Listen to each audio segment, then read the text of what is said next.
pledge allegiance to the flag of the United States of America and to the republic for which it stands, one nation, under God, indivisible, with liberty and justice for all. Thank you for coming to tonight's meeting. First on the agenda is the Wakefield Heritage Commission. Pam, would you like to come up? You guys, well,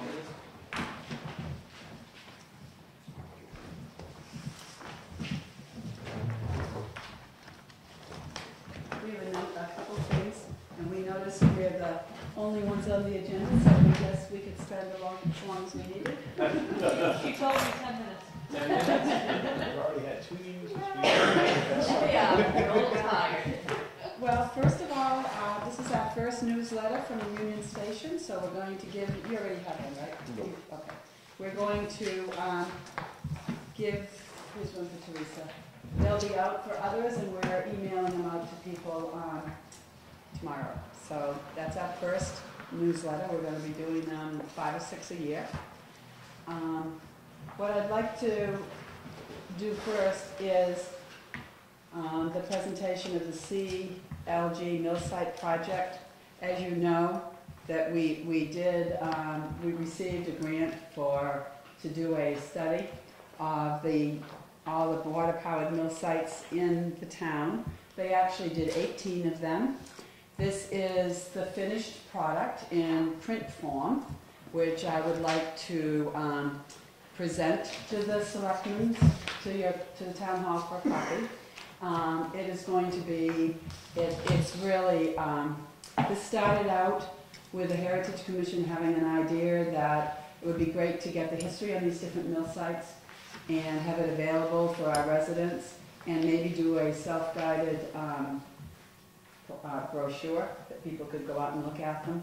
What this really accomplished is, besides that, it'll help us with the master plan chapter, but there is like years of work that we could do from this. It is the most awesome, exciting report. The archaeologists that did it are so excited about it. They're presenting Wakefield, the work they did in Wakefield at the annual meeting of the New Hampshire Archaeological Society, and it's considered a model for all the other towns in the state of New Hampshire, and they are excited about it. So we're going to have our name out there in a very positive way. What they actually did with the report, and we're going to have CDs available for people as well. I don't have them all ready now, but this is a copy to stay in the town hall, and we'll have a few other copies out there. What they did is they studied 18 different water mill sites in 5 different areas of the town. The Pine River area, the Woodman and Dawes Pond area, the Great East Lake and Horn Pond area, Sandmanville, Branch River area, and the Union area. So they've covered all parts of town. There's records back into the 1700s, and they've uncovered a lot of things that we weren't aware of. And then what they did, they categorized the report in the following 5 broad topics, and I'd like to just sort of say it out loud so that it gets out to the community by our video. Oh, okay. The history of Wakefield and its villages, the nature of the technologies associated with the mills, the proprietors and operators of the mills, the development and the chronology of the mill sites, the physical evidence visible in the archaeological context of the mills, including surface and submerged environments. So this information will be available. I've spoken with Teresa about maybe having another meeting at some point where we can have a public meeting and get more information out to the community. And the archaeologists are willing to come back and do that. They already have a PowerPoint put together because they're going to be presenting it at their annual meeting. So maybe we can do that some slow time in the winter. So that's where we are today. See, it was less than 10 minutes on our project. So it was, in our opinion, extremely successful. Aren't those pictures great, Mark? Yeah, no, I was looking at that. So, what's the unsolved mysteries? That's what I was getting. Well, they're mysteries that weren't solved because this project did not involve any digging, and in fact, the way that it's preferred historically is not to dig and deal with any of these, but to leave historic sites untouched. And, so there's some mysteries there, there's some references that we couldn't verify, but there's a page or a chapter, and she's reviewing that. But because of this, we came up with another thought, an idea that we pursued, and it's the idea that these historic sites not be disturbed. So we would like to talk to the Selectmen about having the Heritage Commission accept a preservation easement. And that's the second thing on the agenda. And I just would like to read a couple of things for people here who may not understand what a preservation easement is. And I'm reading from the handbook, Preserving Community Character, which is the handbook that the Heritage Commission uses in all of our work. And preservation easement is a voluntary legal agreement that protects a significant historical, archaeological, or cultural resource. It grants partial interest in a property through sale or donation to a qualifying local government board or non-profit historical organization. This way the owner is able to give the second party the right to protect and preserve the historic or architectural features of the property.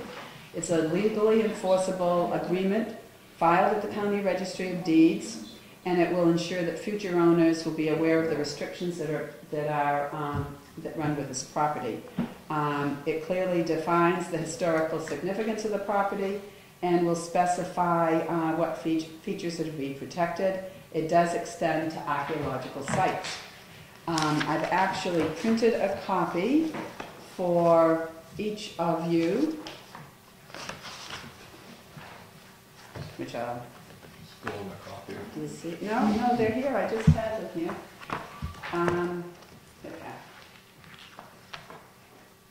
So it's not actual ownership of the property? It's an easement. It's an easement. There we go. So when I highlighted the parts that I just read, and this one there to Teresa.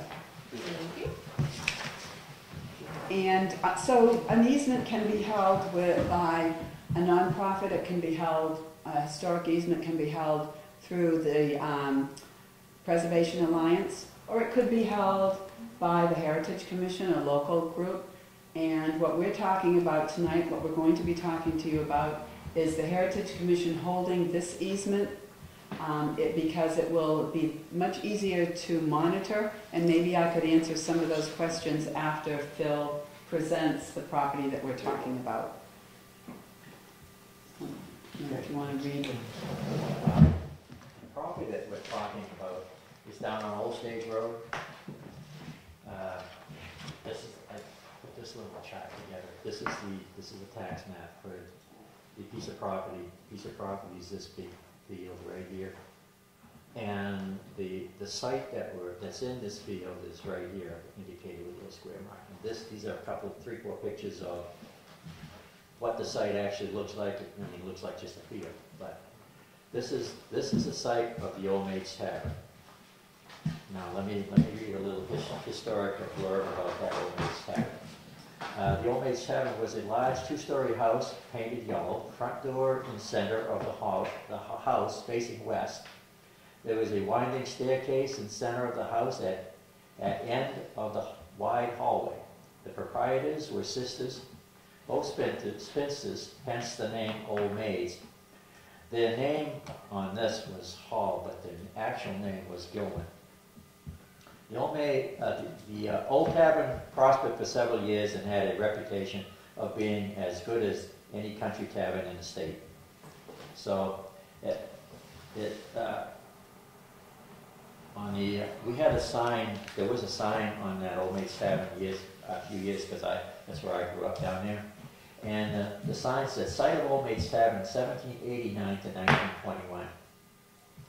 So that was a sign that was on the gate that went into the field, and it was on there when I was a kid, and I don't ever know whatever happened to it, but it's missing.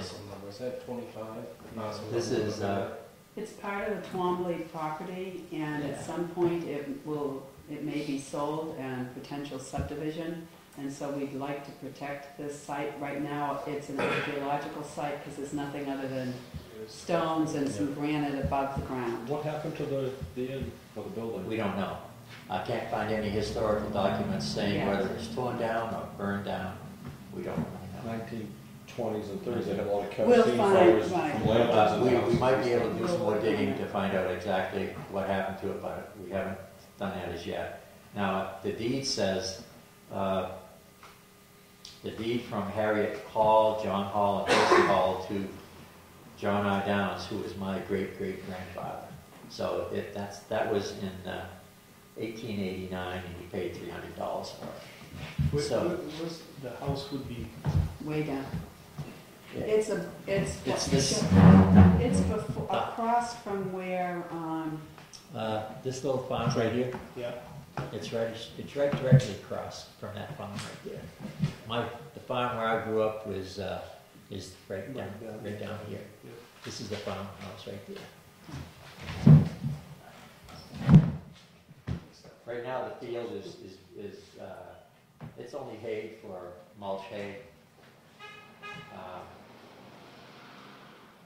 And it covers, I've got the actual dimensions of the site, and we would like to have, we need to have someone go down and actually survey it to get where the boundaries end and begin and end, but or at least mark it out, because we have the early deeds that specify the rods, and maybe somebody like our selectmen's rep could help us with that.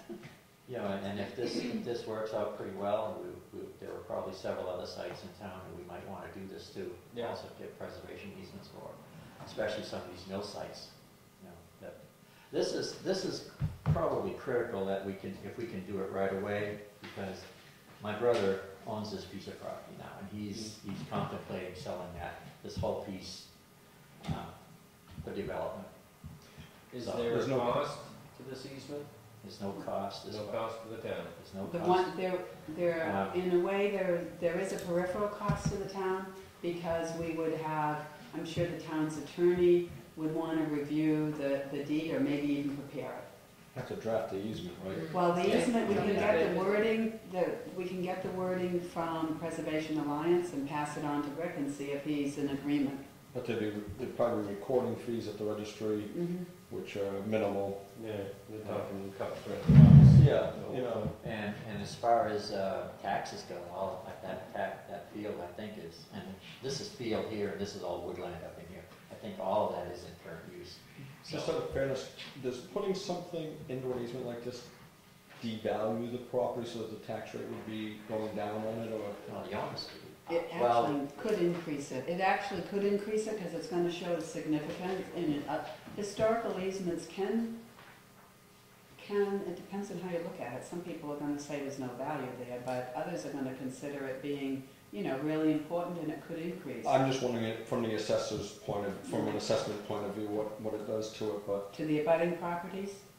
even to the abutting properties, but more so to that one, but, because the limitations put on it, but I think it's a great idea myself. I'm just asking, in fairness to anybody who might. Well, the I have a owner question like that. will still, whoever owns that property, it would still be a part of their holdings, and if it's all in current use forever, there's not going to be any tax impact, Yeah. really, You're one right. way or the other. I'd like to read a email that I got from my brother. I asked him to send me an email saying that he would like to donate this, so let me read it to you. It says, I believe the proposal outlined to me, by you, is a worthwhile thing.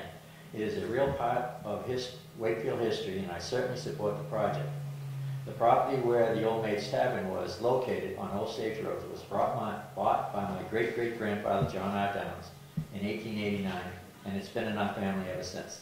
The Old Maid's Tavern site sits on 1/2 acre of land, and I'm thrilled to hear that this 1/2 acre of land will be preserved in perpetuity and follow the land. So whenever that land is sold 100 times, that easement will go with the land and stay as an easement forever. now, that's the question I have. Like, let's say we grant this, and we're only granting for that 1/2 acre. Right. Okay, now, it does it have to be in agreement with the property owner that we, because, if we just go start saying we're gonna put an easement on this property, if someone